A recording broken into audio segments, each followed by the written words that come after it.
Hi மக்களே, உங்கள் எல்லாரையும் ஹாப்பி ஈவினிங். உங்கள் எல்லாருக்கும் மாலை வணக்கம். நம்ம கண்டென்ட்டுக்குள்ளே போகிறதுக்கு முன்னாடி எதை பற்றி பேச போகிறேன் அப்படின்னு நான் சொல்ல விரும்புகிறேன்னா, பஸ்ஸு பற்றி தான். உனக்கு வேறு பஸ்ஸே தான் உனக்கு குறிக்கோளாக இருக்கா? பஸ்ஸுக்காரங்களும் அவங்களுக்கும் என்னடா சம்மந்தம்? பஸ்ஸு வரலன்ற, பஸ்ஸு சரியாக விடலைன்ற, ஸ்ட்ரைக் பண்ணுவான்ற, என்ன தாண்டா உனக்கு பிரச்சனைன்னு நீங்கள் கேட்பீங்க. ஸோ அது பிரச்சனை கிடையாது, இது வேறு ஒரு பிரச்சனை. அந்த பிரச்சனை என்னென்னு இப்போ நான் உங்ககிட்ட சொல்கிறேன்.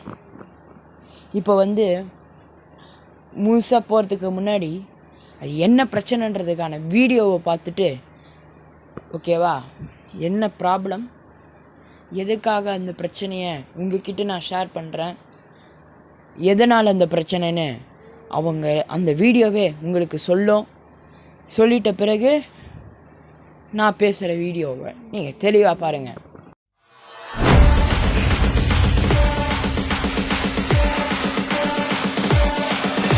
டெய்லி காலையில் 8:15 மணி 8:10 மணி பஸ்ஸு பிடிப்பேன். 59 NSK நகர் இறங்குவேன். அங்கேருந்து பஸ்ஸு பிடிச்சி தான் அம்ஜிகரை தாண்டி என் ஸ்டாப் அடுத்து அந்த ஸ்டாப்பில் நான் எந்திரிச்ச உடனே கீழே விழுந்துட்டேன். நான் எந்திரிச்சு நின்னவொடனே அது என்ன சொல்கிறது, நான் எந்திரிச்சு அந்த கம்பியை பிடிச்சி பாதி தான் எந்திரிச்சு நான் கீழே விழுந்துட்டேன். நான் முழுசாக கூட எந்திரிச்சு நிற்கலை. அங்கே சீட்லேருந்து அந்த கம்பியை பிடிச்சிக்கிட்டு இப்படி எழுந்தேன், அவ்வளோதான், கீழே விழுந்துட்டேன். நீட்டி இருந்தால் நான் அதான் சொல்கிறேன்னே, நான் செத்து போயிருப்பேங்க. வேறு என்ன சொல்ல முடியும் இதுக்கு? நான் காலை மடக்குனதால் மட்டும்தான் என்னால் என் காலம் மடக்குனேன், நான் அதை ஸ்ட்ராங்காகவும் பிடிச்சேன். அது ரெண்டுமே நான் செய்யலைன்னா நான் செத்து தான் போயிருப்பேன். இந்நேரம் நான் கீழே விழுந்துட்டேன், எனக்கு மட்டும்தான் தெரியும். பக்கத்தில் இருக்கிறவங்க என்ன நினச்சிட்டாங்க, தரையில் விழலை, அவங்க சீட்லேருந்து கீழே விழுந்திருக்காங்கன்னு நினச்சிக்கிட்டாங்க. நான் அப்புறம் சொல்கிறேன் அவங்கக்கிட்ட, இல்லை நான் ஃபுல்லாக கீழே விழுந்துட்டேன், பஸ்ஸை நிப்பாட்டுங்க. 10 நிமிஷத்துக்கு அப்புறம் தான் அந்த பஸ்ஸு ஸ்டாப் ஆச்சு. இப்போ எப்படின்னா அம்ஜிகரை தானே எந்திரிச்சேன், ஸ்கைவாக்கிட்டே நின்றுது. என்ன மக்களே, வீடியோவை பார்த்துட்டிங்களா? எவ்வளவு கஷ்டத்தோட அவங்க சொல்கிறாங்க பாருங்க. ரொம்ப மனசு கஷ்டமாயிடுச்சு. ஒரு பலகை பஸ்ஸே இவங்க விட மாட்டேங்கிறாங்க. நான் ஒன்று கேட்குறேன், நீங்கள் பஸ்ஸும் விட மாட்டீங்க, இன்றைக்கி நான் ஒன்று கேட்குறேன், பெண்களுக்கு இலவசம்னு சொல்லுங்கள். போக்குவரத்து துறை இந்த ஆட்சியில் ரொம்ப மோசமாயிருக்கு. எனக்கு இவரை பிடிக்கும், நானே இவங்க தான் வரணும்னு நான் வேண்டிக்கினேன், அதே போல் நடக்குது. ஆனால் மாண்புமிகு முதலமைச்சர் சிஎம் சார் இந்த போக்குவரத்து துறையை இந்த டிரான்ஸ்போர்ட்டை அவ்வளோவா பார்க்க மாட்டேங்கிறது தான் எனக்கு தோணுது. எனக்குன்னு இல்லை, மக்களுக்கு தோணுது. அதை வெளிப்படுத்துகிற விதம் மக்கள் அவரை எதிராக மீம்ஸ் போடுறதும், ப்ளீஸ் அப்படி செய்யாதீங்க. மீம்ஸ் போட்டால் தப்பு என்ன தான் துறையில் என்ன தப்புன்னு கண்டுபிடிக்க முடியுமா? துறையோடைய அமைச்சர் ஒழுங்காக இருக்கணும். அவரே சரியில்லைன்றதுக்கப்புறம் முதலமைச்சர் அவர் பாவம் என்ன செய்வார்? இப்போ பாருங்கள், ஒழுங்காக பஸ்ஸை விட மாட்டேங்கிறாங்க, அது ஒரு இஷ்யூவாக இருக்குது. இன்னும் அந்த இஷ்யூ சால்வ் ஆகலை, சால்வும் ஆகாது.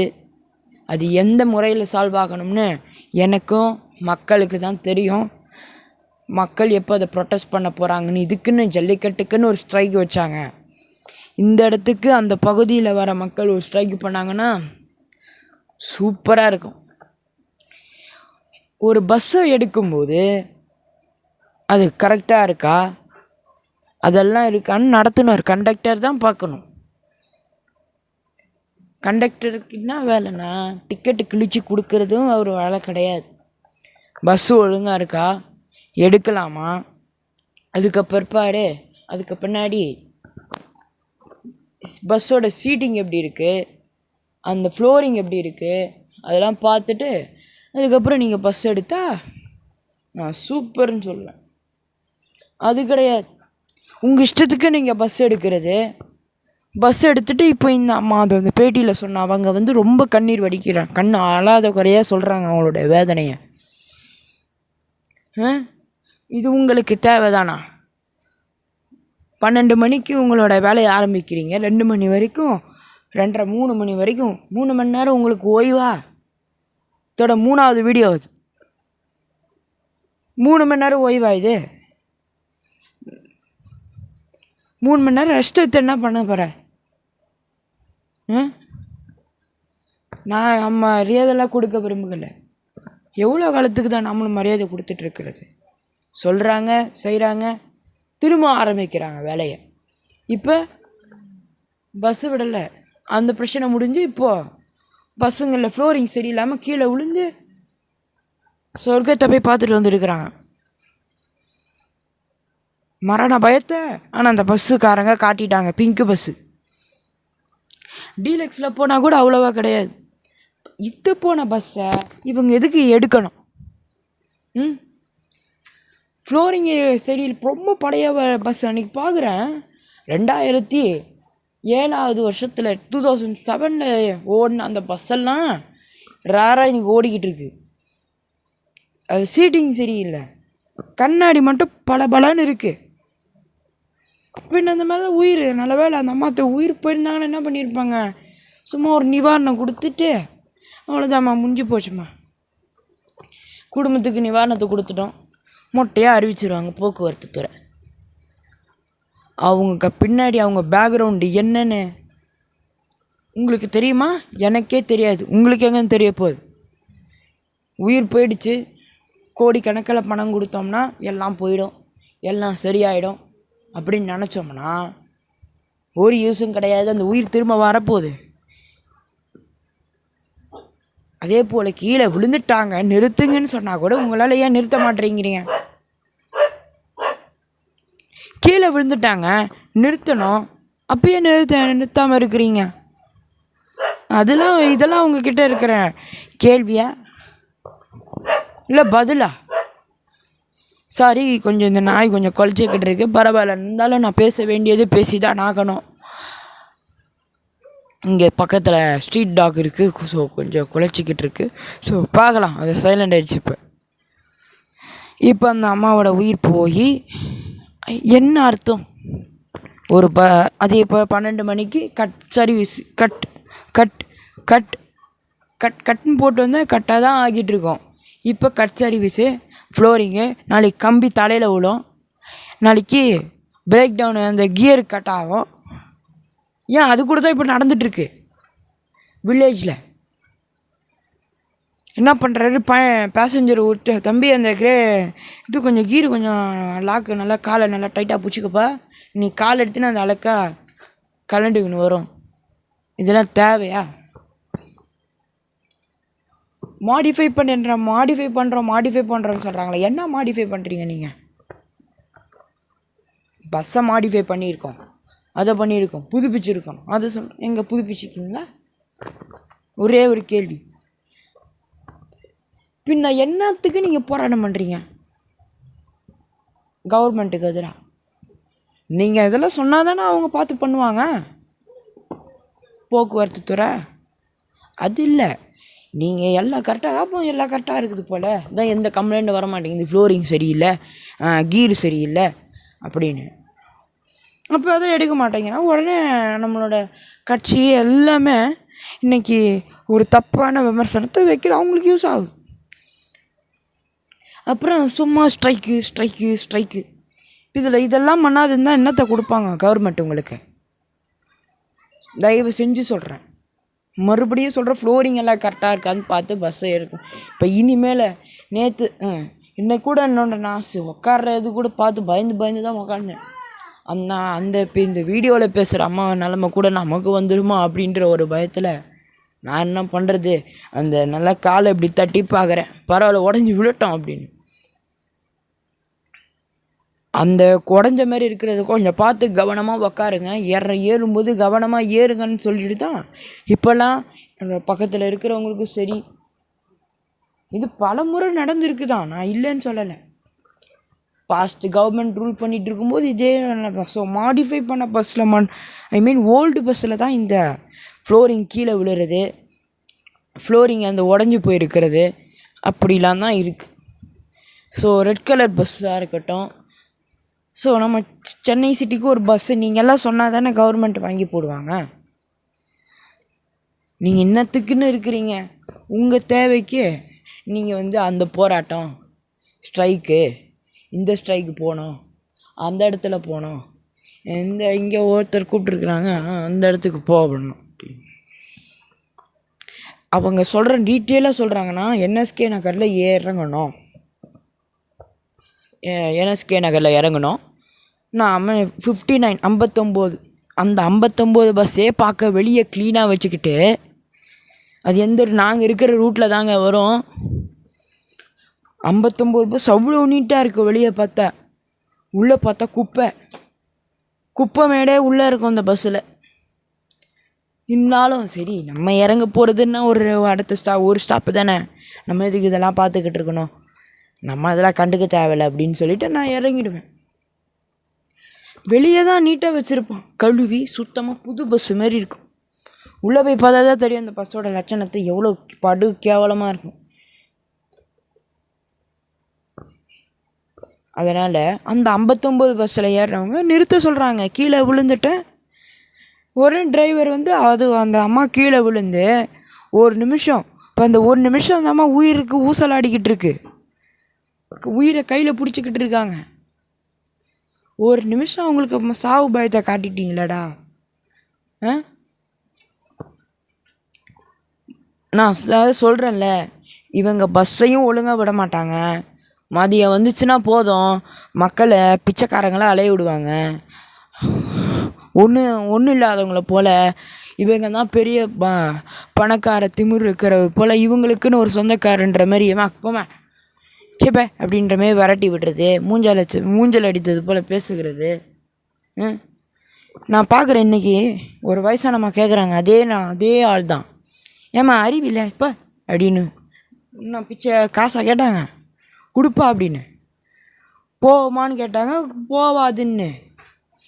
அதை விட்டுட்டு அப்படியும் பஸ்ஸில் உங்களுக்கு காருக்காரங்க தான் அந்தமாதிரி பண்ணுவாங்க. காருக்காரங்க லிஃப்ட்டு கொடுக்கும், பஸ்ஸில் லிஃப்ட்டு கேட்க வர மாதிரி பண்ணிகிட்ருக்கீங்க. 12 மணி ஆனால் உங்களுக்கு டியூட்டி முடிஞ்சிருச்சுன்னா உங்கள் இஷ்டத்துக்கு பண்ணுறதா? இப்போ உங்களுக்கே இவ்வளோ தைரியம் இருந்தால் இன்றைக்கி இருக்கிற பப்ளிக்கே என்ன தைரியம் இருக்கும்? அவங்களுக்கு நடந்துக்க மாட்டாங்களா? அவ்வளோ மனக்குமுறலோட பேசுகிறாங்க அவங்க. நல்ல வேளை கடவுள் தான் அவங்கள காப்பாற்றி இருக்கிறாரு. தொடர்ந்து அவங்க நான் ப்ரேயர் பண்ணிகிட்டு ஸோ அவங்க நல்லா இருக்கணும் அப்படின்னு. நல்ல வேளை அவங்க சொன்னாங்க லாஸ்ட்டாக, நான் காலை மடக்கலைன்னா என்னோடய உயிர் போயிருக்கும் அப்படின்ட்டாங்க. அவங்களே ஒத்துக்கிட்டாங்க பாருங்கள். அந்த காலை மடக்கிட்டு அவங்க அந்த ஒரு நிமிஷம் அவங்க எவ்வளோ கஷ்டப்பட்டுருப்பாங்க. சொல்கிறேன்ல, அந்த ஒரு நிமிஷம் 60 செகண்டு அவங்களுக்கு சாவு பயத்தை இந்த போக்குவரத்து ஊழியர்கள் நான் கண்டக்டரும் டிரைவரும் காட்டிட்டீங்கப்பா. பக்கத்தில் இருக்கிறவங்க அவங்க கத்துலையோ இல்லையோ, பக்கத்தில் இருக்கிறவங்க கத்துறாங்க அக்கறைப்பட்டு. பார்த்துக்கோங்க. கீழே விழுந்துட்டாங்க, அதை நினச்சி தான் நாங்கள் விட்டுட்டோம், இல்லைன்னா நாங்கள் உடனே பஸ்ஸை நிறுத்தியிருப்போம்.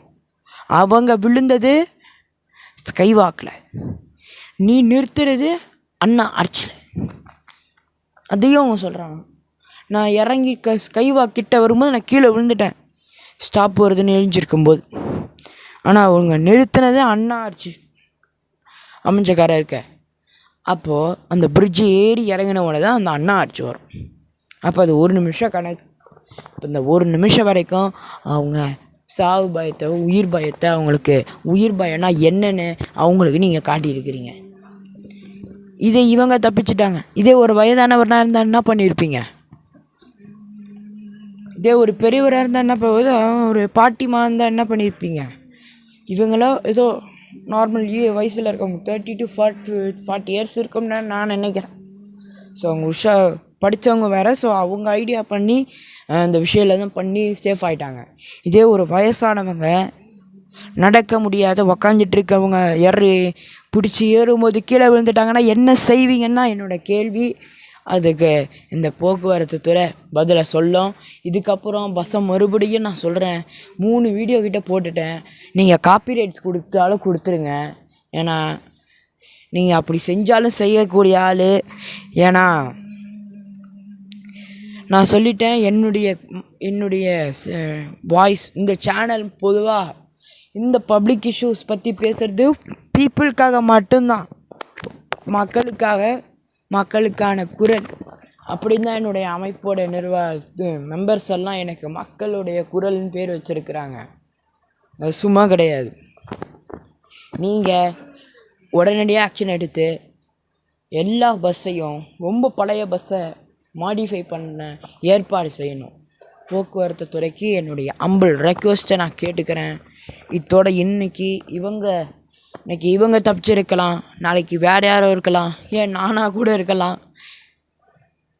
ஸோ பார்த்து வருமுன் காப்போம்ன்ற உங்கள் கொள்கை அடிப்படையில் கொஞ்சம் ஆக்ஷன் எடுக்க நான் அமைச்சருக்கு என்னுடைய ஹம்பிள் ரெக்வெஸ்ட்டை நான் கேட்டுக்கிறேன்.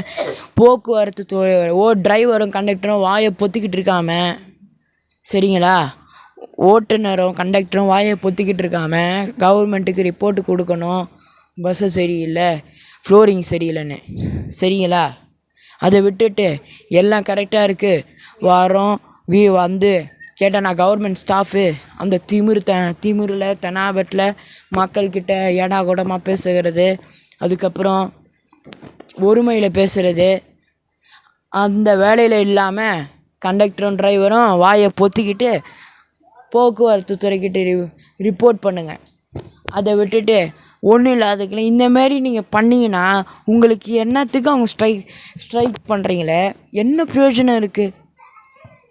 அம்ச கோரிக்கைன்றீங்க, ஒத்துக்கிறேன். உங்களை போல் டிரைவருக்கு கண்டக்டருக்கும் திமிரு பிடிச்சவங்க இருக்கிறாங்கல்ல, இந்த கவர்மெண்ட்டு தகுதி பார்த்து தான் நிறைவேற்றணும்னு நான் கேட்டுக்க விரும்புகிறேன். இதில் ஏதாவது நான் தவறாக பேசியிருந்தேன்னா மன்னிச்சிடுங்க. தாக்கி பேசியிருந்தேன்னா என்னுடைய ஆதங்கத்தை நான் சொல்கிறேன், என்னுடைய வருத்தத்தை நான் பதிவு செய்கிறேன், கண்டனத்தை பதிவு செய்கிறேன். நடவடிக்கை எடுக்கிறதோ எடுக்காததோ உங்களோட முடிவு. இன்னைக்கு ஃப்ளோரிங்கை நீங்கள் போக்குவரத்து துறையே பார்க்க வேணாம், நீங்களே பார்த்து பஸ் எடுங்க. ஒரு சில கண்டக்டர்ஸ் எடுப்பாங்க, பட் ஆனால் சில திமிரு பிடிச்ச கண்டக்டர்லாம், படித்த டிகிரி எஜுகேட்டட் கண்டக்டர்ஸ்லாம் டிரைவர்ஸ்லாம் கொஞ்சம் அவங்க இன்டர்வியூ மூலமாக வந்தவங்க எடுப்பாங்க. அந்த காலத்திலே காசு கொடுத்து துணைக்கு இந்தமாரி என்னோட மச்சான் இவனை நல்லா பஸ் ஓட்டுவான், லாரி ஓட்டுவான்னு சொல்லி வேலைக்கு விட்டுக்கிறதுனா அந்தமாரி திமிருத்தனம் காட்டுறது, மக்களை பார்த்து எரிஞ்சு விழுறது, சீப்பேன்றது, ஏதோ அவங்க சொத்தில் அவங்க பங்கு கேட்க வர்ற மாதிரி இப்போ அப்படின்னு விரட்டி அடிக்கிறது, வயசுக்கு மரியாதை கொடுக்காம கண்டக்டர்லாம் ரொம்ப ஆணவம் பிடிச்சி அலையிறாங்க. ஸோ இதோட நிறுத்திக்கணும். இதுக்கப்புறம் அவங்க ஆணவம் பண்ணாங்கன்னா ஒரு நாள் இந்த ஜனங்களே உங்களை விரட்டி அடிப்பாங்க, பார்த்துக்கோங்க. என்னோட ஆதங்கத்தை 3rd வீடியோ ஆஃப் இந்த பப்ளிக் இஷ்யூஸில் 3வது வீடியோ பாது, ஒரே டாப்பிக்கில் ஒரே தலைப்பில் 3வது வீடியோ. மக்களே கோபப்பட்டு உங்களை என்ன செய்கிறதுக்கு முன்னால் டிரைவரும் கண்டக்டரும் உங்களோட வாய் கொழுப்புகளை அடக்கிட்டு இருக்குமாறு உங்களை கேட்டுக்கிட்டு, முடிஞ்ச அளவுக்கு இந்த வீடியோக்களை மக்கள் ஷேர் பண்ணுமாறு உங்களை அன்போடு கேட்டுக்கிறேன். ஸோ நம்ம சேனலை சப்ஸ்கிரைப் பண்ணிவிடுங்க. என்றைக்குமே நான் உங்கள் பக்கம்தான் இருப்பேன், உங்களோட மட்டும்தான் இருப்பேன். உங்களுடன் என்றைக்கும் உங்களில் ஒருவன் இந்த ஜெய் விடைபெறுகிறேன். என்னோடய சேனலுக்கு மறக்காமல் சப்ஸ்கிரைப் பண்ணிவிடுங்க, லைக் பண்ணுறங்க, கமெண்ட் பண்ணுறங்க. நன்றி, வணக்கம். என்னோட ஜெய் விடாக்ஸ் ஓட பாட்காஸ்ட் இப்போ ஜெய் டிவியோட ஸ்பாட்டிஃபை மற்றும் யூடியூப் மியூசிக் ஆப்பில் ஸ்ட்ரீம் ஆகிட்டு இருக்கு, கேட்டு மகிழுங்கள்.